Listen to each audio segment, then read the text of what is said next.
October 2, 2024న సూర్యగ్రహణం రాబోతుంది. మహాలయ అమావాస్య రోజు ఈ సూర్యగ్రహణం సంభవిస్తుంది. ఇది మహాశక్తివంతమైన సూర్యగ్రహణం. మహాభారతం కన్నా ముందు వచ్చిన సూర్యగ్రహణం మళ్ళీ ఇప్పుడు రాబోతుంది. అంటే 6000 సంవత్సరాల తర్వాత మళ్ళీ ఇలాంటి గ్రహణం వచ్చింది. అయితే సూర్యగ్రహణంతో కలిసి వస్తున్న ఈ అమావాస్యలోపు లేదా ఈ అమావాస్య రోజు అంటే మహాలయ అమావాస్య రోజు గోవుకు ఈ ఒక్కటే తినిపిస్తే చాలు, దరిద్రం అనేదే దరిచేరదు, అపర కుబేరులవుతారు. మరి సూర్యగ్రహణంతో కూడిన ఈ మహాలయ అమావాస్య రోజు గోవుకు ఏం తినిపిస్తే మన కష్టాలు తొలగి సకల శుభాలు కలుగుతాయో ఇప్పుడు ఈ వీడియోలో తెలుసుకుందాం. ముందుగా ఒక విశిష్టమైన కథను ఇప్పుడు విందాం. భీష్ముడు ధర్మరాజుకు చెప్పిన ఈ కథను ఎవరైతే వింటారో వారికి జన్మలో దరిద్రం అనేదే దరిచేరదు, స్వర్గానికి చేరుకుంటారు. ధర్మరాజుకి భీష్ముడు ఇలా చెప్తున్నాడు. ధర్మరాజా, నేను చెప్పే కథను శ్రద్ధగా విను. ఒక ఊరిలో శర్మ అనే బ్రాహ్మణుడు నివాసం ఉండేవాడు. ఆ శర్మను యముడు పిలిచి ఈ విధంగా ఉపదేశించాడు. అది ఏంటి అంటే, దానాల్లో నువ్వుల దానం గొప్పది. ఎందుకంటే నువ్వులను పితరులు ఇష్టంగా తింటారు. నువ్వుల ఆహారంగా తీసుకుంటే పాపాలు హరిస్తాయి. కనుక నీవు ఎల్లప్పుడూ నువ్వులను దానంగా ఇవ్వు. అదేవిధంగా వస్త్రదానం కూడా చెయ్యి. దీపదానం చేస్తే దేవతలు సంతోషిస్తారు అని యముడు స్వయంగా చెప్పాడు. కనుక నువ్వుల దానం చాలా గొప్పది, అంటే తిలదానం చాలా గొప్పది. ఇక సమగ్రంగా చెప్పాలి అంటే దానం చేయగలిగేవి 3: భూదానం, విద్యాదానం, అలాగే గోదానం. ఇంతకు మించిన దానాలు లేవు. గురువు శిష్యుడికి విద్యాదానం చేసినా భూదాన ఫలితం దక్కుతుంది. గోదానం కూడా భూదానంతో సమానమైనది. గోమయంతో దేవతా గృహాలు, పితృకార్యాలు చేసే గృహంలో అలికిన మాటికి పవిత్రత చేకూరుతుంది. జీవించి ఉన్నంతకాలం భోజనానికి ముందు ఆవుకు పిడికెడు గడ్డి పెట్టిన వారికి జీవితంలో అస్సలు దరిద్రమనే రాదు. అలాంటి వారు నేరుగా స్వర్గానికి చేరుకుంటారని యముడు తెలియచేశాడు. అదేవిధంగా ధర్మరాజుకి భీష్ముడు ఇలా చెప్పడం ప్రారంభించాడు. పూర్వకాలంలో ద్వారావతి నగరంలో ఒక బావిలో ఒక పెద్ద తొండ నివసిస్తూ ఉండేది. ఒకరోజు అది మనుషుల కంట పడింది. దాన్ని బావిలో ఉండనిస్తే నీరు పాడవుతుందని ఆ ఊరి జనం దానిని పెద్ద తాళ్లతో బయటకు తీయడానికి ప్రయత్నించారు. కానీ వారు ఎంత ప్రయత్నం చేసినా దాన్ని బయటకు తీయలేకపోయారు. వారంతా శ్రీకృష్ణుడి దగ్గరకు వెళ్ళి ఈ విషయాన్ని చెప్పారు. ఇక శ్రీకృష్ణుడు అక్కడికి వచ్చి ఆ తొండను బయటకు తీశాడు. శ్రీకృష్ణుణ్ణి చూసి తాను మృగమహారాజును అని సమాధానం చెప్పింది తొండ. ఇక శ్రీకృష్ణుడు దాన్ని గుర్తుపెట్టి, అయ్యా, అనేక గోవులను దానం చేసిన మీకు ఈ గతి ఎలా పట్టింది అని అడిగాడు. దానికి తొండ ఇలా సమాధానం చెప్పింది. ఏమని చెప్పేది కృష్ణ, నేను ఒకరోజు ఒక బ్రాహ్మణుడికి ఒక గోవును దానంగా ఇచ్చాను. ఆ బ్రాహ్మణుడు దాన్ని మేతకని బయటకు తరలిన సమయంలో ఆ గోవు మా గోవులతో కలిసి అలవాటు ప్రకారం మా మందలో చేరి మా ఇంటికి వచ్చేసింది. అది గోపాలకులు గమనించలేదు. మర్నాడు నేను దానం ఇవ్వడానికి గోవులను తెమ్మని గోపాలకులకు చెప్పగా వారు మిగిలిన గోవులతో నేను దానమిచ్చిన గోవును కూడా కలిపి తీసుకొచ్చారు. ఈ విషయం తెలియక నేను ఆ గోవును దానంగా ఇచ్చాను. ఆ గోవును దానంగా పొందిన బ్రాహ్మణుడు గోవును తోలుకుని పోతూ ఉండగా అంతకుముందు ఆ గోవును దానంగా పొందిన బ్రాహ్మణుడు తన గోవును వెతుకుతూ ఆ గోవును చూశాడు. ఆ గోవును చూసి ఈ గోవును నాకు రాజుగారు దానంగా ఇచ్చారు అని అన్నాడు. దానికి రెండవ బ్రాహ్మణుడు కూడా ఇది రాజుగారు నాకు దానంగా ఇచ్చిన గోవు అన్నాడు. వారు కొంతసేపు వాదులాడుకుని చివరకు రాజుగారి వద్దకు గోవుతో సహా వెళ్లారు. రాజైన నేను జరిగింది విచారించి జరిగిన విషయం తెలుసుకున్నాను. ఒకసారి దానమిచ్చిన గోవును తిరిగి దానమివ్వడం పొరపాటు అని నాకు తెలుసు. కనుక పొరపాటు సరిదిద్దుకోవడానికి మొదటి బ్రాహ్మణుడికి ఆ గోవుకు బదులు 1,00,000 గోవులు ఇస్తాను అన్నాను. కానీ దానికి మొదటి బ్రాహ్మణుడు ఇలా అన్నాడు, ఆ గోవు మా ఇంటి మహాలక్ష్మి, అది నా కుమారుడికి అడిగిందే తడువుగా పాడు ఇస్తుంది. కనుక నాకు ఆ గోవే కావాలి అన్నాడు. ఇక నేను రెండో బ్రాహ్మణుడితో ఆ గోవుకు బదులు మనులు బంగారం ఇస్తానని దాన్ని తిరిగి ఇవ్వమని అడిగాను. కాని అతను మీ రాజ్యం మొత్తం ఇచ్చినా నాకు వద్దు, నాకు దానంగా ఇచ్చిన గోవే కావాలి అన్నాడు. ఇక ఆ తర్వాత నాకు మృత్యువు సంభవించి నేను యమధర్మరాజు వద్దకు వెళ్ళాను. యమధర్మరాజు ప్రేమతో ఇలా పలికాడు, రాజా, నీవు ఎన్నో దాన ధర్మాలు చేశావు, నీకు చాలా పుణ్యం వచ్చింది. కానీ నీవు ఒకసారి దానంగా ఇచ్చిన గోవును తిరిగి దానంగా ఇచ్చావు. తెలిసి చేసినా తెలియక చేసినా అది పాపమే కనుక నీకు ఇటువంటి దుర్గతి సంభవించింది. కనుక నీవు ముందు దుర్గతి అనుభవిస్తావో లేక సద్గతి అనుభవిస్తావో తేల్చుకో అన్నాడు. దానికి నేను ముందుగా దుర్గతి అనుభవించడానికే అంగీకరించాను. వెంటనే పైనుండి కిందకు తలకిందులుగా భూమి మీద పడ్డాను. అలా పడ్డం ఒక ముని చూసి నాపై జాలిపడి నీవు తొండ జన్మ ఎత్తుతావు, కొంతకాలానికి నీకు శ్రీకృష్ణుడి చేతి స్మర్శ తగిలి నీ దుర్గతి తొలగిపోయి సద్గతి కలుగుతుంది అని ఆ మునీశ్వరుడు చెప్పాడు. కాబట్టి ఇంతకాలానికి నాకు నీ చేతి స్మర్శ తగిలింది కనుక నాకు పట్టిన దుర్దశ తొలగిపోయింది అని పలికాడు రాజు. ధర్మరాజుకు చెప్పిన ఈ కథను ఎవరైతే వింటారో వారు ఎంతో అదృష్టవంతులు. మీకు భవిష్యత్తులో తప్పక అదృష్టం కలుగుతుంది. ఇక ఎంతో విశేషమైన ఈ మహాలయ అమావాస్య రోజు గోమాతకు ఏం తినిపిస్తే సకల దరిద్రాలు తొలగి సకల శుభాలు కలుగుతాయో, వృత్తి ఉద్యోగ వ్యాపారాల్లో అభివృద్ధి కలుగుతుందో, వివాహ ప్రయత్నాలు ఫలిస్తాయో, వివాహం కాని వారికి వివాహం జరుగుతుందో ఇప్పుడు ఈ వీడియోలో తెలుసుకుందాం. అమృతం వంటి పాలు, నెయ్యి మొదలైన వాటికి గోవే మూల కారణం. ఈ ప్రకారం జనులకు మహా ఉపకారం చేసే గోవును వధించకూడదు అని ఋగ్వేదం చెప్తుంది. మనం తల్లిగా భావించే ఈ గోవుతో రోజు కొన్ని క్షణాలు అంటే వాటికి మేత పెట్టడం, వాటితో పాటు కొంత సమయం గడపడం వల్ల శరీరంలో ఉన్న అనారోగ్యాన్ని ఆ గోవు ముక్కుల్లో ఉన్న ఒక గ్రంథి గ్రహిస్తుంది.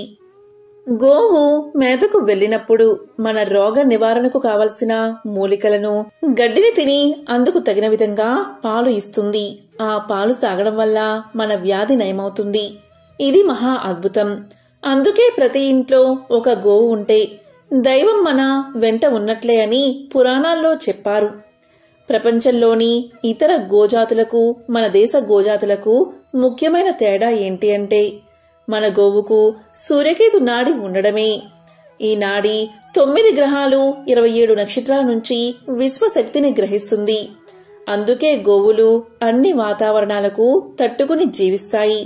అందుకే మన పురాణాల్లో మన గోవుల్లో ఒక్కొక్క అవయవాన్ని ఒక్కో దేవుడితో పోల్చి నిర్వచించారు. సూర్యకేతు నాడిని బ్రహ్మ తలలా చూపుతారు. ఎలాగైతే బ్రహ్మ అన్ని లోకాలను చూడగలుగుతాడో ఆ నాడి కూడా అన్ని లోకాలను చూస్తూ ఆ విశ్వశక్తిని సంగ్రహిస్తుంది. అలాగే గోవు పేడలో ధన్వంతరి ఉంటాడు. అందుకే గోమూత్రము, గోవు పేడ మనకు రోగ నివారణగా పనిచేస్తాయి. ధన్వంతరి అంటే సాక్షాత్తు మహావిష్ణువు స్వరూపం. గోవు నుదురు కొమ్ముల భాగంలో శివుడు కొలువుతీరి ఉంటాడు. అందువల్ల ఆ కొమ్ములపై చల్లిన నీటిని సేవిస్తే త్రివేణి సంగమంలోని నీటిని శిరస్సుపై చల్లుకున్నంత ఫలితం లభిస్తుందట. అంతేకాదు శివ అష్టోత్తరము, సహస్రనామాలు పఠిస్తూ బిల్వపత్రాలతో ఆవు కొమ్ములను పూజిస్తే సాక్షాత్తు కాశీ విశ్వేశ్వరుడిని పూజించిన ఫలితం దక్కుతుందట. గోవు నాసికలో సుబ్రహ్మణ్య స్వామి ఉండడం వల్ల నాసికను పూజిస్తే సంతాన నష్టం ఉండదు. ఆవు చెవి దగ్గర అశ్విని దేవతలు కొలువై ఉండడం వల్ల ఆవు చెవులను పూజిస్తే సమస్త రోగాల నుంచి విముక్తి లభిస్తుంది. ఆవు కన్నుల దగ్గర సూర్యచంద్రులు ఉండడం వల్ల కన్నులను పూజిస్తే అజ్ఞానం అనే చీకటి నశించి జ్ఞానకాంతి కలిగి సకల సంపదలు కలుగుతాయి. ఆవు నాలికపై వరుణ దేవుడు ఉండడం వల్ల అక్కడ పూజిస్తే శీఘ్ర సంతానం కలుగుతుంది. ఆవు చెక్కిళ్లలో కుడివైపున యముడు, ఎడమవైపున ధర్మదేవతలు ఉండడం వల్ల వాటిని పూజిస్తే యమబాధలు లేక పుణ్యలోక ప్రాప్తి కలుగుతుంది. ఆవు పెదవుల్లో ప్రాతః సంధ్యాది దేవతలు ఉండడం వల్ల వాటిని పూజిస్తే పాపాలు నశిస్తాయట. ఆవు కంఠంలో ఇంద్రుడు ఉండడం వల్ల కంఠాన్ని పూజిస్తే ఇంద్రియ పాటవాలు సంతానం కలుగుతాయి. ఆవు పొదుగుల్లో 4 పురుషార్థాలు ఉంటాయి. అందువల్ల అక్కడ పూజిస్తే ధర్మ అర్థ కామ మోక్షాలు కలుగుతాయి. ఆవు గిట్టల చివర నాగదేవతలు ఉండడం వల్ల అక్కడ పూజిస్తే నాగలోక ప్రాప్తి లభిస్తుంది. వాటితో పాటు భూమిపై నాగుపాముల భయమనేదే ఉండదు. ఆవు గిట్టల్లో గంధర్వులు ఉండడం వల్ల గిట్టలను పూజిస్తే గంధర్వలోక ప్రాప్తి కలుగుతుంది. అందువల్ల గోమాత సకల దేవతా స్వరూపం. గోవులో సమస్త దేవతలు కొలువై ఉంటారు. ఇక గోమూత్రంలో 47 రకాల మూల పదార్థాలు ఉంటాయి. మన పురాణాల్లో చెప్పిన పంచవాక్యంలోని 64 సూత్రాలపైన జరిగిన పరిశోధనలో గోమూత్రం మరియు గోవు పేడతో 300 రకాల మానవుల ఆరోగ్యానికి సంబంధించిన ఔషధాలు కనుగొన్నారు. అలాగే వ్యవసాయానికి సంబంధించిన 25 రకాల ఔషధాలు కూడా కనుగొన్నారు. గోదాన విశిష్టత చెప్పసఖ్యం కానిది. సమస్త బ్రహ్మాండాలు, సమస్త దేవగణాలు ఎవరియందు ఉన్నవో అటువంటి గోవును దానంగా ఇస్తే సమస్త బ్రహ్మాండ సంపదలను దానమిచ్చినట్లే. సద్బ్రాహ్మణుడికి సాలంకృత గోదానం చేస్తే సమస్త పాపాలు నశిస్తాయి. మరణకాలమందు చేసిన గోదానం మధ్యమ ఫలితాన్ని ఇస్తుంది. మరణం తర్వాత పుత్రుడు తనకు మారుగా చేసే గోదానం అధమ ఫలితాల్ని ఇస్తుంది అని గరుడ పురాణం చెప్తుంది. అమావాస్య రోజు ఉడికించిన బంగాళాదుంపలను గోవుకు ఆహారంగా తినిపిస్తే నరఘోష తొలగిపోతుంది. నరదృష్టి, నరఘోష తొలగి సమస్త సంపదలు కలుగుతాయి. గోవుకు క్యారెట్ను ఆహారంగా పెడితే వ్యాపారాభివృద్ధి కలుగుతుంది. బీట్రూట్ పాలకూర కలిపి ఆహారంగా పెడితే ఐశ్వర్యం కలుగుతుంది. ఈ గోవుకు దోసకాయను ఆహారంగా పెట్టడం వల్ల శత్రువులు మిత్రులవుతారు. ఈరోజు టమాటాలను గోవుకు ఆహారంగా పెడితే వివాహ ప్రాప్తి కలుగుతుంది. పిండిలో బెల్లం కొంచెం నీరు కలిపి ముద్దగా చేసి గోవుకు ఆహారంగా తినిపిస్తే మానసిక ప్రశాంతత కలుగుతుంది. అదేవిధంగా నానబెట్టిన కందులను గోవుకు ఆహారంగా తినిపిస్తే కోపం తగ్గిపోతుంది. నానబెట్టిన శనగలను గోవుకు ఆహారంగా పెడితే ఆధ్యాత్మిక చింతన కలుగుతుంది. రాగిపిండి మరియు బెల్లాన్ని కలిపి గోవుకు ఆహారంగా పెడితే దరిద్ర బాధలు తొలగిపోతాయి. ఈ గ్రహణం వల్ల ఈ 4 రాశులకు అఖండ రాజయోగం పట్టబోతుంది. ఈ గ్రహణం వీళ్లకు పట్టిందల్లా బంగారాన్ని ఇస్తుంది. అలాగే మరో 4 రాశులకు ఈ సూర్యగ్రహణం గండాన్ని తెస్తుంది. ఈ రాశివారు చాలా జాగ్రత్తగా ఉండాలి. మరి ఆ రాశులు ఏంటో, రాజయోగం పట్టే ఆ రాశులు ఏంటో, అలాగే జాగ్రత్తగా ఉండాల్సిన ఆ రాశులు ఏంటో ఇప్పుడు తెలుసుకుందాం. అదేవిధంగా ఈ సూర్యగ్రహణం మన భారతదేశంలో కనిపిస్తుందా లేదా, గ్రహణ నియమాలు పాటించాలా లేదా, గర్భిణీ స్త్రీలు జాగ్రత్తలు తీసుకోవాలా లేదా అనే పూర్తి సమాచారం కూడా ఇప్పుడు ఈ వీడియోలో తెలుసుకుందాం. అక్టోబర్ 2, 2024 సంభవించే సూర్యగ్రహణం అంగుళీయక సూర్యగ్రహణం. ఈ ఏడాది ఏర్పడే చివరి 2వ సూర్యగ్రహణం ఇదే. పితృపక్షం చివరి రోజున అంటే మహాలయ అమావాస్య రోజున సంభవించనుంది. ఈ రోజున పూర్వీకులందరూ భూమికి వీడ్కోలు పలుకుతారని చెబుతారు. జ్యోతిష్య శాస్త్రంలో సూర్యగ్రహణ సంఘటనను అశుభకరమైనదిగా పరిగణిస్తారు. సూర్యగ్రహణం దేశం, ప్రపంచాన్ని అలాగే మానవ జీవితాన్ని ప్రభావితం చేసింది. అక్టోబర్ 2న ఏర్పడే ఈ సూర్యగ్రహణం వల్ల ప్రజల మనస్సుపై ప్రభావం ఉంటుంది. మొత్తం 12 రాశుల మీద సూర్యగ్రహణ ప్రభావం ఉన్నప్పటికీ 4 రాశుల మీద ముఖ్యంగా ఉండబోతుంది. ఇలా ఏర్పడే గ్రహణంలో సూర్యుడి కంటే చంద్రుడి పరిమాణం చిన్నదిగా ఉండడం వల్ల చంద్రుని చుట్టూ సూర్యుడు ఒక ప్రకాశవంతమైన ఒక ఉంగరం వలె కనిపిస్తాడు. ఈ విధంగా 7 నిమిషాల 25 సెకన్ల పాటు కనిపిస్తాడు. ఇదే ఈ గ్రహణం ప్రత్యేకత. ఈ గ్రహణం మన భారతదేశంలో కనిపించదు, కానీ ఈ గ్రహణ ప్రభావం రాశులపై ఉంటుందని జ్యోతిష పండితులు చెప్తున్నారు. ఈ సూర్యగ్రహణం మహాలయ అమావాస్య రోజు భారత కాలమానం ప్రకారం అక్టోబర్ 2 రాత్రి 9:13 నుంచి అక్టోబర్ 3వ తారీఖు తెల్లవారుజామున 3:17 వరకు ఈ గ్రహణ ప్రభావం ఉంటుంది. ఈ గ్రహణం ఏర్పడుతుంది అంటే రాత్రంతా కూడా ఈ గ్రహణం ఉంటుంది. అంటే ఈ గ్రహణం మన భారత కాలమానం ప్రకారం రాత్రి ఏర్పడుతుంది. అమెరికాలో ఉండే మన భారతీయులు అందరూ కూడా గ్రహణ నియమాలు పాటించాలి. గ్రహణ సమయం అనేది పర్వకాలం. గ్రహణ సమయంలో మనం చేసే కొన్ని పరిహారాల వల్ల అది మనకు వరంగా మారుతుంది.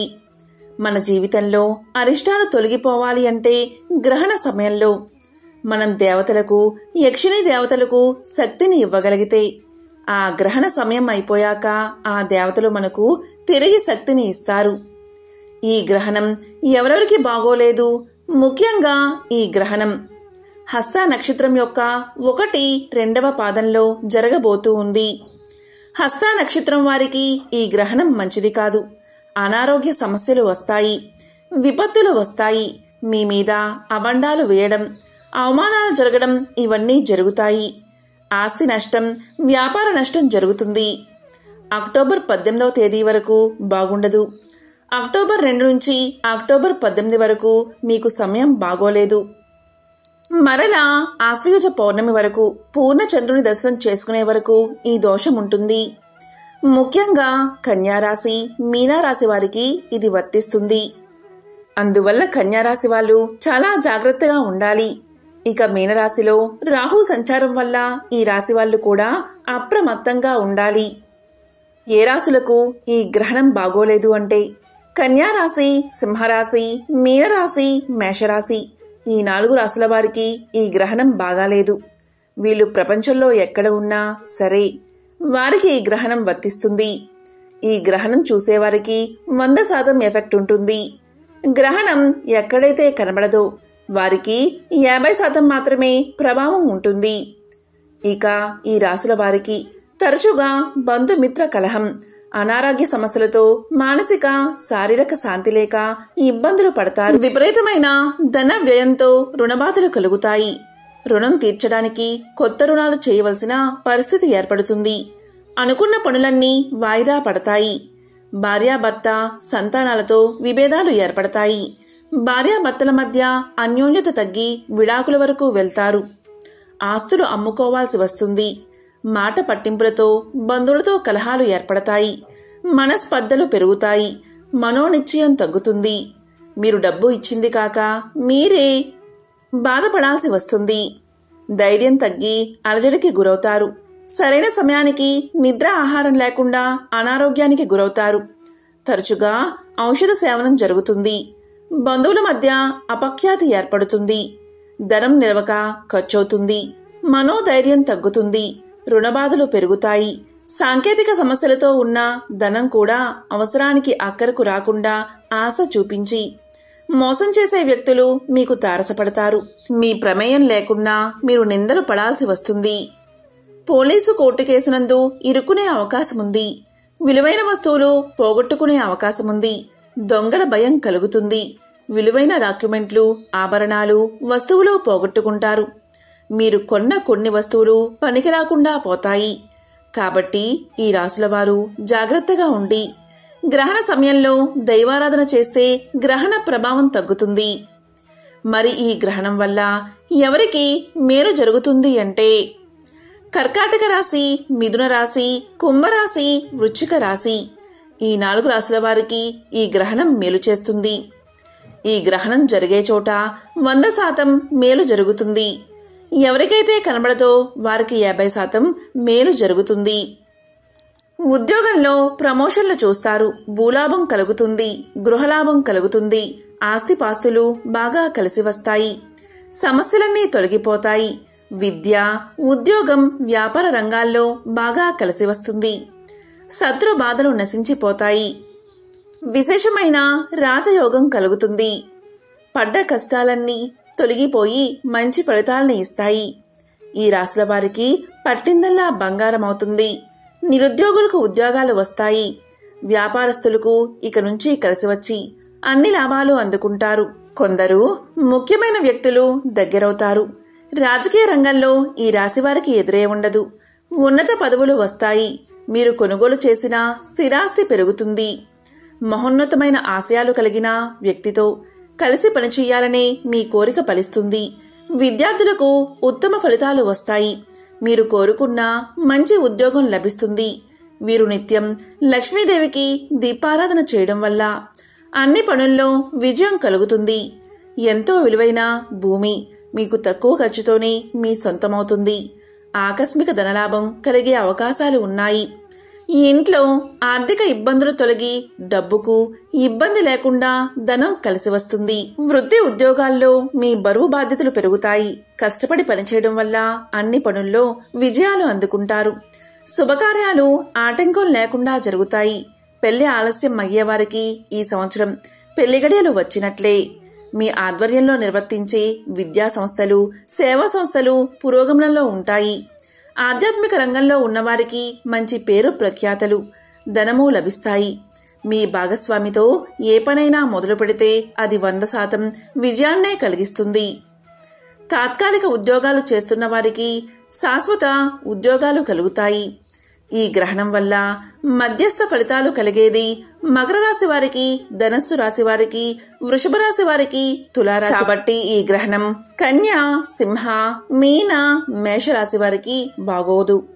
కాబట్టి వీరు ఏం పరిహారాలు చెయ్యాలి అంటే, జాతకంలో ఎవరికి అయితే సూర్యుడు, రాహువు లేదా సూర్యుడు, కేతువు కలిసి ఉంటే అలాంటి వారు దైవనామస్మరణ చేసుకోండి. అలాగే ఎవరైతే కనుక సూర్యగ్రహణానికి, చంద్రగ్రహణానికి మధ్యకాలంలో పుట్టారో, సంధి కాలంలో పుట్టారో వారందరూ కూడా గ్రహణ సమయంలో ఓం నమఃశివాయ అనే మంత్రాన్ని కానీ, ఓం నమో నారాయణాయ అని కానీ, ఓం శ్రీ మాత్రే నమః అని జపించాలి. అలాగే లలితా సహస్రనామాన్ని జపించడం, విష్ణు సహస్రనామాన్ని చదువుకోవడం చెయ్యాలి. గర్భిణీ స్త్రీలు మాత్రం ఈ గ్రహణం వల్ల ప్రత్యేక జాగ్రత్తలు తీసుకోవాలి. గర్భిణీ స్త్రీలు బయటకు రాకూడదు. ఇంట్లోనే పడుకోవాలి. ఆహార నియమాలు ఏమీ లేవు. మాంసం తినకూడదు. ఇక ఈ గ్రహణం ఏ దేశాల్లో కనిపిస్తుంది అంటే, నాసా వెబ్సైట్ ప్రకారం ఇది వార్షిక సూర్యగ్రహణం అవుతుంది. దక్షిణ అమెరికాలో కంకణాకార సూర్యగ్రహణం కనిపిస్తుంది. దక్షిణ అమెరికా, అంటార్కిటికా, పసిఫిక్ మహాసముద్రం, అట్లాంటిక్ మహాసముద్రం, ఉత్తర అమెరికాలో పాక్షిక గ్రహణం కనిపిస్తుంది. దీన్నే రింగ్ ఆఫ్ ఫైర్ అని పిలుస్తారు. సూర్యుని చుట్టూ ఎర్రని వలయాకారం ఏర్పడుతుంది. ఇక గర్భిణీ స్త్రీలు ఉన్న ఇంట్లో ప్రతి గడపకు రావి ఆకుల తోరణం కట్టుకోండి. అలాగే ఇంటిపై దర్బలు వేసుకోండి. ఇలా చేస్తే గ్రహణ ప్రభావం వల్ల విడుదలయ్యే విషకిరణాలు గర్భిణీ స్త్రీలను ఇబ్బంది పెట్టవు. అలాగే ఈ గ్రహణ సమయంలో గర్భిణీ స్త్రీలు బయటికి రాకుండా పడుకుని నిద్రపోవాలి. అక్టోబర్ 2న సంభవించే ఈ సూర్యగ్రహణం భారతదేశంలో కనిపించదు. కాబట్టి దీని కారణంగా భారతదేశంలో సూతకాలం వర్తించదు. సూర్యగ్రహణానికి 12 గంటల ముందు, చంద్రగ్రహణానికి 9 గంటల ముందు సూతకాలం ప్రారంభమవుతుంది. ఈ సమయాన్ని అశుభంగా భావిస్తారు. ఎందుకంటే ఈ సమయంలో వాతావరణంలో నెగటివ్ ఎనర్జీ ఎక్కువగా ఉంటుంది. రాహుకేతువుల శక్తి బలంగా ఉంటుంది. అందుకే ఈ కాలంలో తినడం, తాగడం అస్సలు చేయకూడదు.